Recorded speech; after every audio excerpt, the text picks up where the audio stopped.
Сәлем баршаңызға. Бүгін дәл осындай қияр қосылған өте дәмді болып шығатын салатты қысқа арнап жабатын боламын. Менімен бірге сіздер де дайындап көріңіздер. Бұл салатты дайындау үшін дәл осындай көкөністер қажет. Бұл көкөністердің барлығын жуып тазалап аламын және қызанақты осындай бөліктерге бөлемін. Себебі оны ет тартқыштан өткізетін боламын.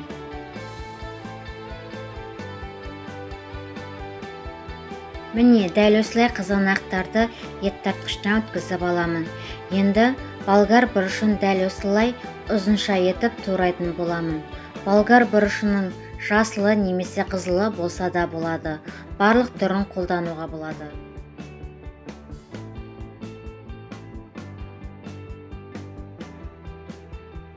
Болгар бұрышының барлығын дәл осылай ұзынша етіп турап аламын.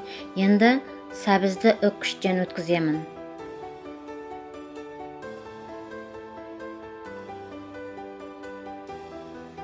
Міне, сәбіздің барлығын үккіштен өткізіп алдым. Енді қиярды да ұзынша етіп турайтын боламын.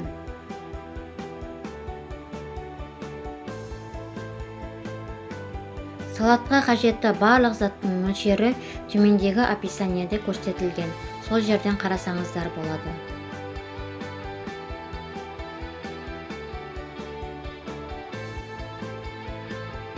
Міне, қиярдың барлығын турап алдым. Енді жуаны турайтын боламын. Жуаны видеодағыдай не қалыңда емес, не жұқада емес, орташа қалыңдықта турайтын боламын.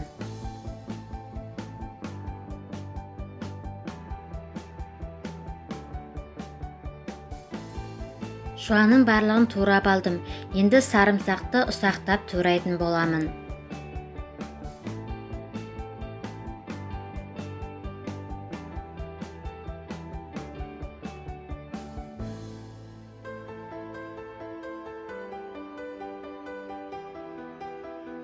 Сарымсақтың барлығын турап болғаннан кейін ащы бұрышты да ұсақтап тураймын.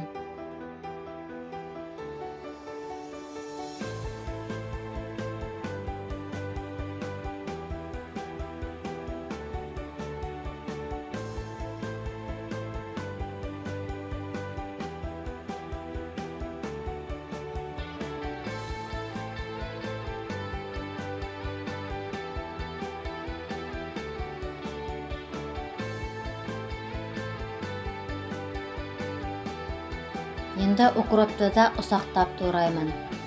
Сіздер өз қалаған аскөктеріңізді қоссаңыздар болады.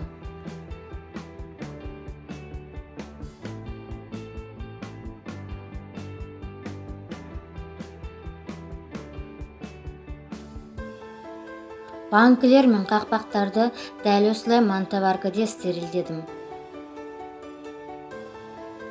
Енді салатты қуыратын ыдысқа сұйық майды құйып, ол қызғаннан кейін үстіне жуаны салып, сарғайғанша 10 минуттай қуырамын.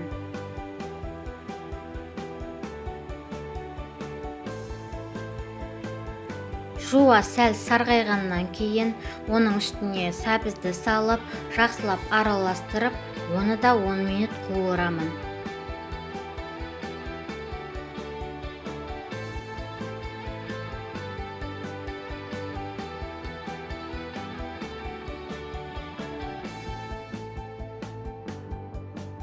Енді болгар бұрышының барлығын салып, оны да араластырып 10 минуттай қуыратын боламын.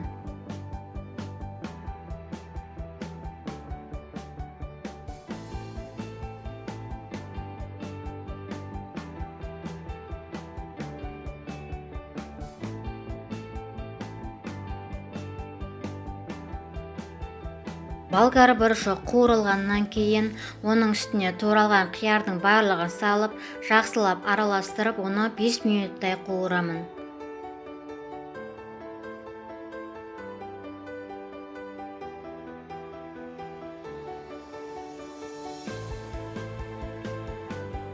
Енді езілген қызанақтың барлығын құйып, қақпағын жауып, бір қайнатып аламын.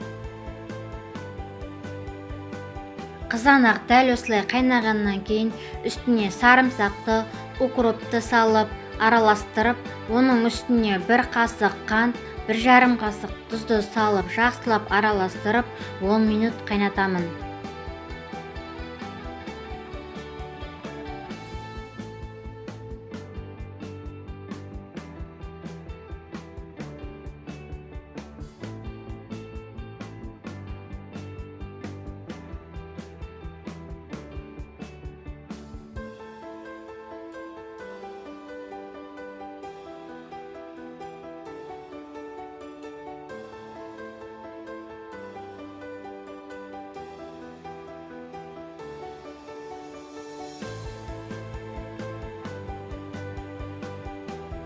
Енді 1 ас қасық уксус қойып, жақсылап араластырып, астындағы отын сөндіремін.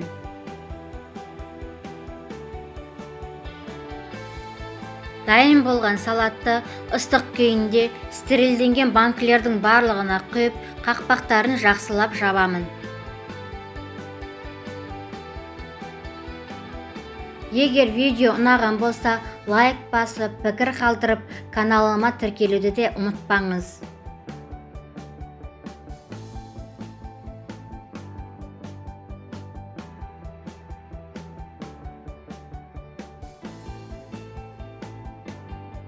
Видеоны соңына дейін қарап, мені қолдағандарыңыз үшін баршаңызға рахмет. Алдағы уақытта тез дайындалатын қарапайым тағамдардың рецептімен бөлісетін боламын. Баршаңызға ас болсын.